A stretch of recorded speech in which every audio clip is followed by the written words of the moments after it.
Hey guys, I am starting with the video.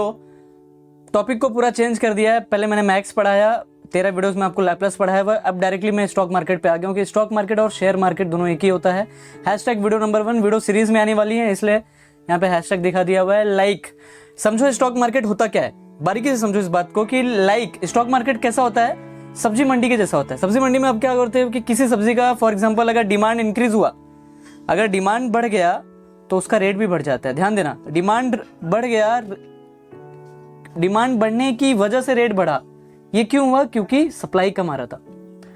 Supply कम हुआ, इसको उल्टा देखो, उल्टा सप्लाई कम हुआ तो डिमांड बढ़ा, डिमांड बढ़ गया तो रेट ज्यादा हो गया। मतलब डिमांड बढ़ने की वजह से रेट बढ़ा और रेट इस वजह से बढ़ा क्योंकि सप्लाई कम हो रहा था। सप्लाई कम है, समझा? अब ध्यान दो, डिमांड यहां पे ध्यान दो, इस बारीकी से समझो कि यहां पे क्या हुआ, इसका उल्टा देखो। इसका उल्टा प्रोसेस क्या होगा कि डिमांड डिक्रीज हुआ is directly proportional to rate कम हो गया। डिमांड कम होने की वजह से सब्जी का भाव कम हो गया क्योंकि सप्लाई ज्यादा था। किसी भी सब्जी का सप्लाई मंडी में ज्यादा है पर उसका डिमांड कम है तो रेट क्या हो जाएगा? कम हो जाएगा। शेयर मार्केट में इन्वेस्ट करने के लिए 3 चीजें बहुत बारीकी से समझो, इन 3 टॉपिक को।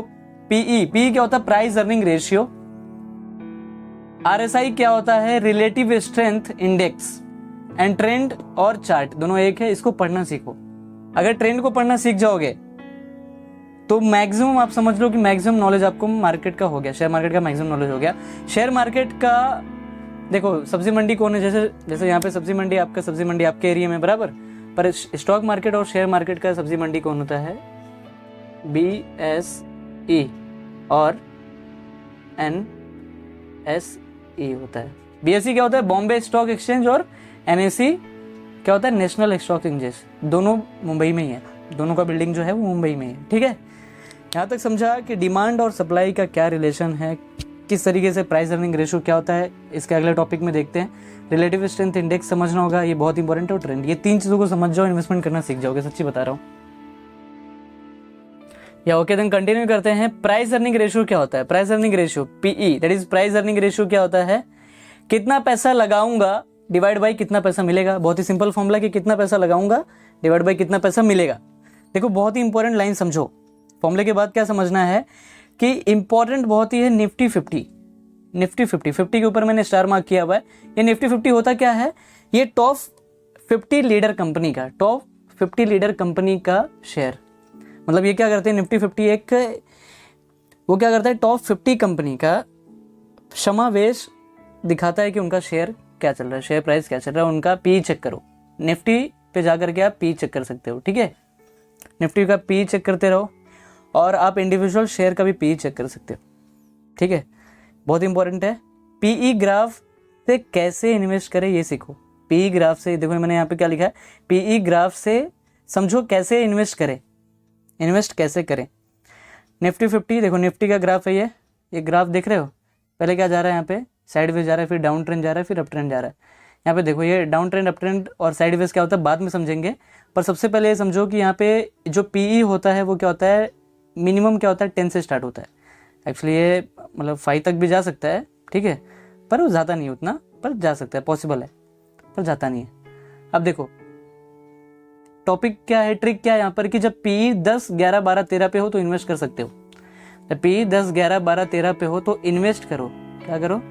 इन्वेस्ट करो, क्योंकि यहाँ पे क्या हो सकता है, जब भी 10, 11, 12, 13 पी होगा तो कम पैसे पे अच्छा रिटर्न्स मिलने वाला है और ज़्यादा पैसे इन्वेस्ट कर सकते हैं। बहुत ही सिंपल है कि कम पैसे पे अच्छा रिटर्न मिलने वाला है और ज़्यादा पैसे इन्वेस्ट कर सकते हैं। और जब पीई पीक क्या होता है, 30 होता है। पीई का जो पीक है वो क्या होता है, 30 होता है। और जब भी पीई 25, 26, 27, 28 पे हो तो क्या करो, डाइवेस्ट करो। डाइवेस्ट का मतलब इन्वेस्ट मत करो, बहुत कम पैसे लगाओ या फिर मत लगाओ। बहुत इंपॉर्टेंट है, समझा? पी क्या होता है, कितना पैसा लगाऊंगा भाई, एक बार रिपीट कर देता हूँ आपके लिए। कितना पैसा लगाऊंगा डिवाइड बाई कितना पैसा मिलेगा। इंपॉर्टेंट, निफ्टी 50 का पी चेक करते रहो। निफ्टी 50 का पी कहाँ पे चेक कर सकते हो? BSE के वेबसाइट पे चेक कर सकते हो। ठीक है, BSE के वेबसाइट पे और NSE के वेबसाइट पे भी मिल जाएगा आपको। ठीक है, यहाँ पे चेक कर सकते हो। इंडिविजुअल शेयर का पी, आपने अगर इंडिविजुअल शेयर लिया हुआ तो उसका पी चेक कर सकते हो। इंडिविजुअल शेयर क्या होता है आने वाले टॉपिक में बता दूंगा। पी के ग्राफ से समझो कि कैसे इन्वेस्ट करें। निफ्टी 50 का ग्राफ क्या है, पी कहाँ से स्टार्ट होता है, 10, और पीक पे क्या होता है, 28, दैट इज 30।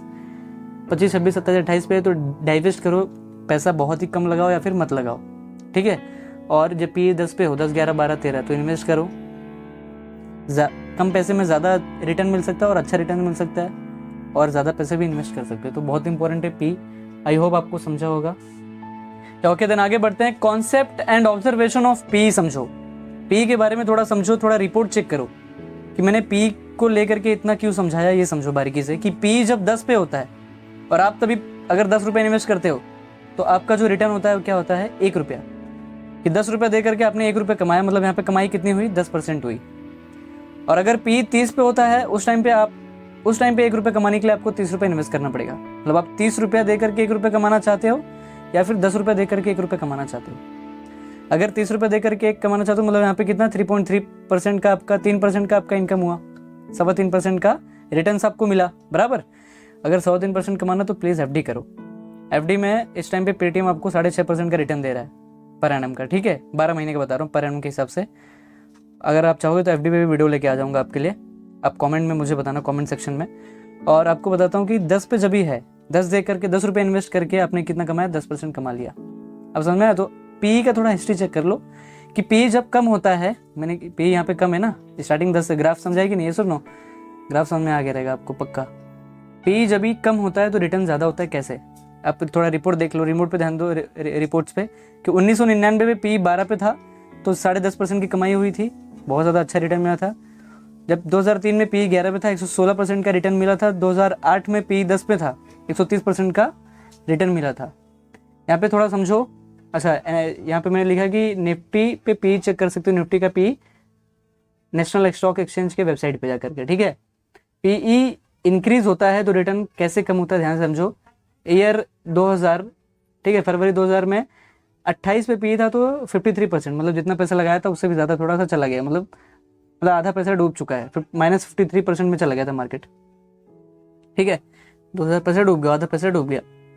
अब 2008 में जनवरी में जब पी 28 पे था तो -64% का, मतलब मार्केट क्रैश हो गया, मतलब जितना पैसा लगाया था उससे भी ज़्यादा डूब गया, मतलब आधा से ज़्यादा।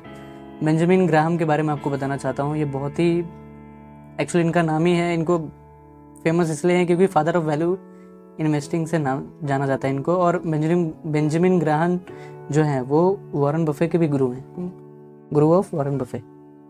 इनका मानना है, इनके लिए एक थॉट, शेयर मार्केट के लिए आपको एक थॉट बताना चाहूँगा कि माल हमेशा सस्ते में खरीदो, शेयर्स में। ये इनका मानना है, ये इनकी फिलोसॉफी है। ओके गाइस, तो आज का वीडियो यहाँ पे ख़त्म करते हैं। और आपको पसंद आए तो प्लीज़ शेयर करो, लाइक करो, कमेंट करो। और वीडियो नंबर 1 हो गया, और भी वीडियोज़ आने वाली है। आने वाले टाइम में, आने वाले वीडियो में हम समझेंगे कि रिलेटिव स्ट्रेंथ इंडेक्स क्या होता है। और